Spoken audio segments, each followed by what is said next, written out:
Baiklah, di sini saya akan menjelaskan mengenai kemampuan guru dalam mengembangkan proses pembelajaran.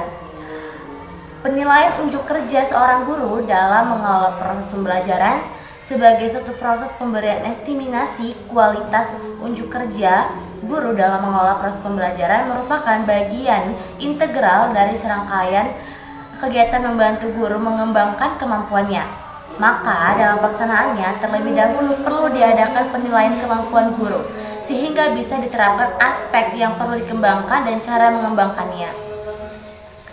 Salah satu faktor yang mempengaruhi hasil belajar siswa adalah kemampuan guru dalam melaksanakan kegiatan pembelajaran, yang dimana kegiatan pembelajaran yang optimal dan hasil belajar siswa yang baik merupakan harapan semua pihak-pihak.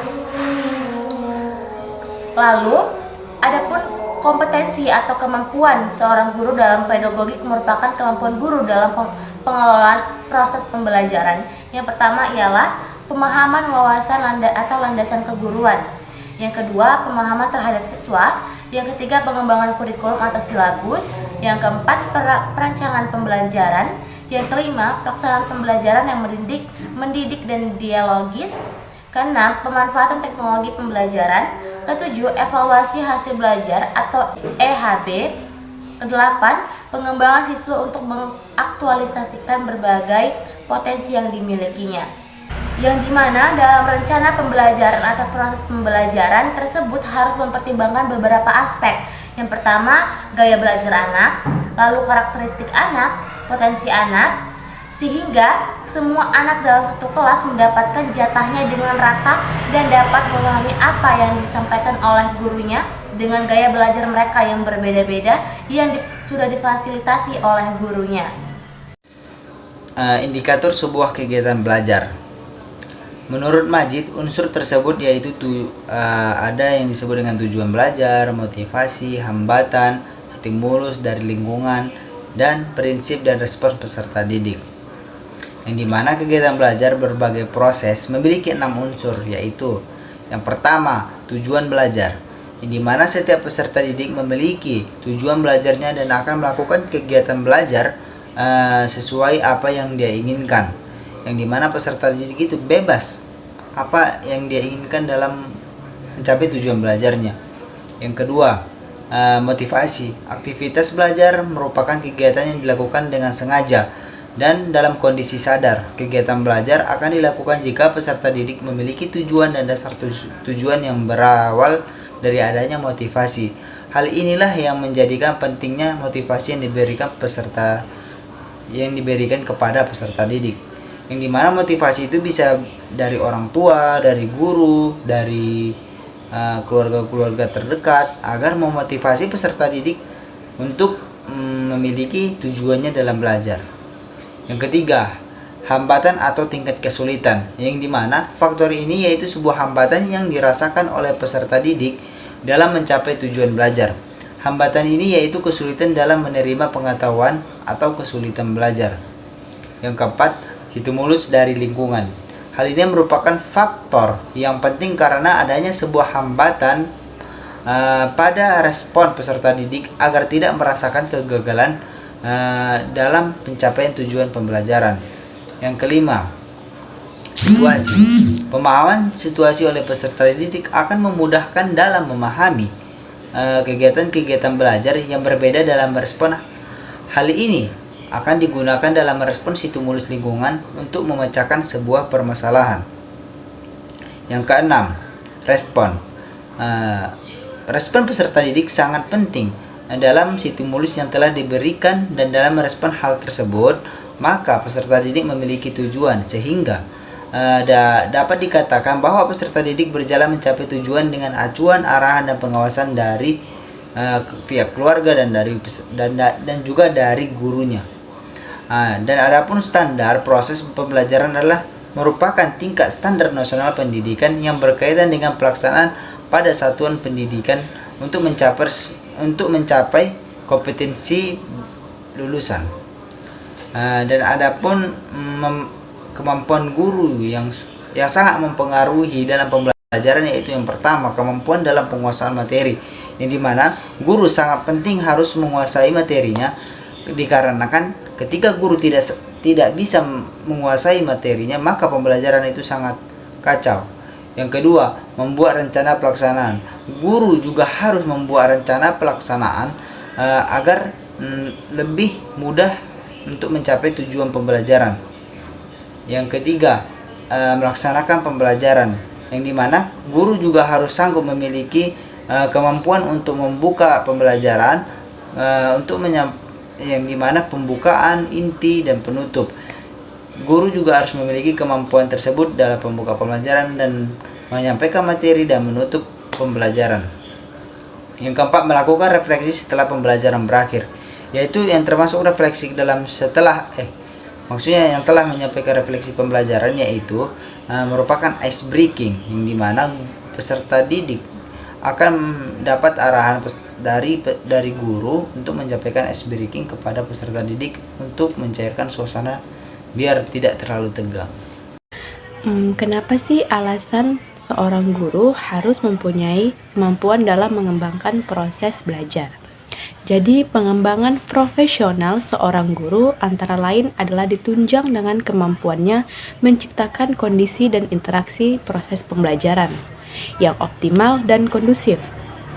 Nah, kemampuan profesional guru dapat terlihat dari caranya memberdayakan, merancang, ataupun mengembangkan sumber belajar. Guru harus mempunyai kemampuan dalam mengembangkan proses belajar karena profesi guru merupakan bidang pekerjaan khusus yang dilaksanakan berdasarkan prinsip profesionalitas, memiliki kesempatan untuk mengembangkan keprofesionalitasnya ini secara yaitu belajar sepanjang hayat.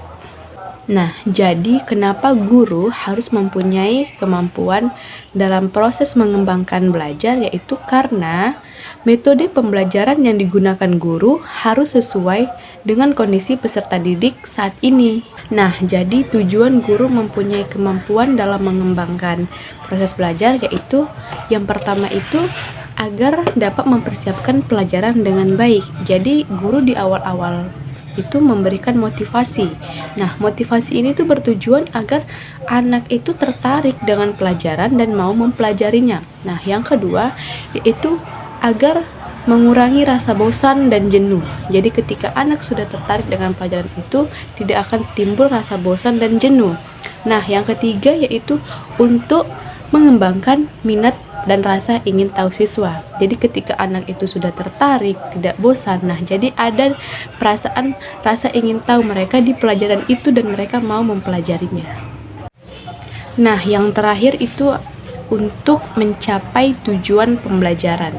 Jadi kegiatan belajar ini itu memiliki tujuan untuk menyampaikan atau mentransfer ilmu kepada peserta didik. Jika kita memiliki kemampuan dasar untuk mengajar, tujuan pembelajarannya itu akan terlaksana dengan baik, di mana siswa mengerti tentang materi yang kita berikan dan dapat mencapai batas kompetensi minimumnya. C. Cara guru dalam mengembangkan proses pembelajaran. Dalam proses belajar mengajar, hendaknya guru itu bisa mengarahkan dan membimbing anak untuk aktif dalam kegiatan belajar mengajar, sehingga terciptanya suatu interaksi yang baik antara guru dengan anak maupun anak dengan anak. Nah, untuk bisa menciptakan kegiatan belajar mengajar yang menyenangkan, seorang guru itu haruslah bisa melakukan pengelolaan kegiatan belajar mengajar di kelas. Nah, pengelolaan kegiatan belajar mengajar ini merupakan suatu usaha yang dilakukan guru agar proses pembelajaran itu bisa berjalan dengan baik dan lancar.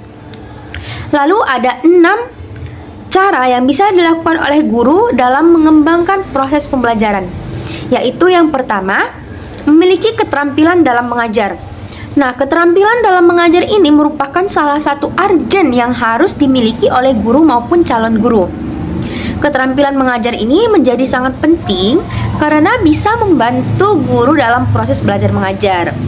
Nah, keterampilan dasar mengajar pada dasarnya itu merupakan bentuk perilaku atau kemampuan ataupun keterampilan yang bersifat khusus dan mendasar yang harus dimiliki seorang guru sebagai modal dasar dalam melaksanakan tugas-tugas pembelajarannya secara profesional.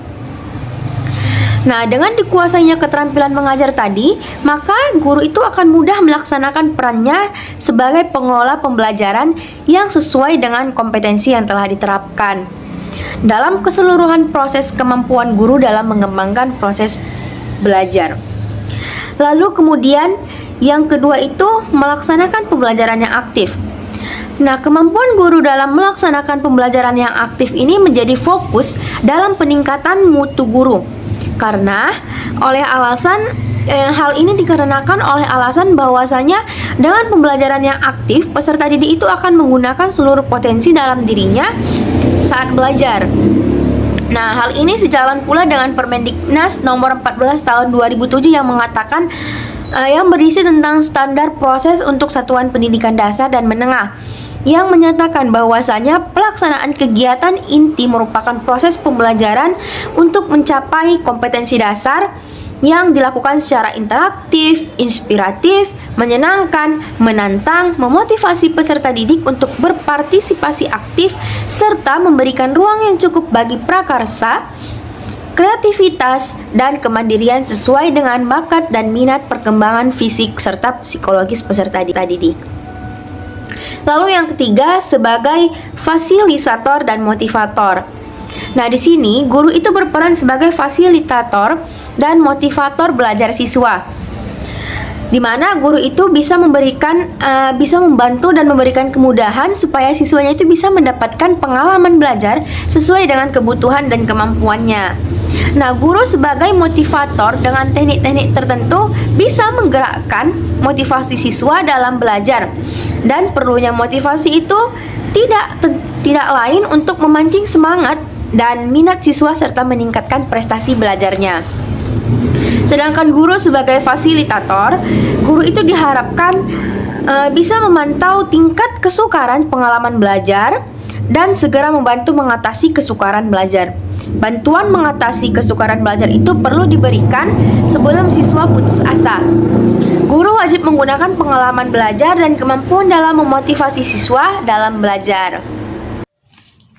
Yang keempat yaitu ada menentukan tujuan kelas. Dalam kegiatan pembelajaran, siswa adalah sebagai subjek dalam kegiatan pembelajaran serta itu adalah inti dari proses pembelajaran.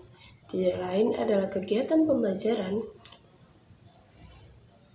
belajar anak didik dalam mencapai suatu tujuan pembelajaran. Yang kelima ada pengelolaan kelas.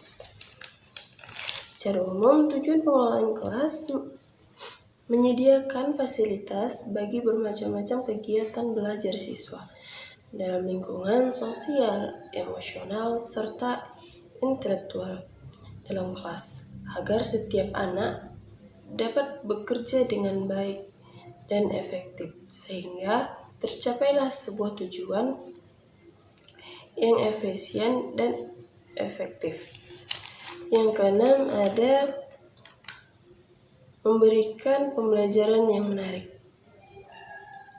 Menggunakan media, mungkin pembelajaran dapat membantu kegiatan pembelajaran menjadi lebih baik. Karena pembelajaran juga akan membantu kegiatan belajar siswa, menyajikan pesan yang diterima oleh siswa dengan menggunakan banyak kegiatan intelektual yang digunakan oleh guru.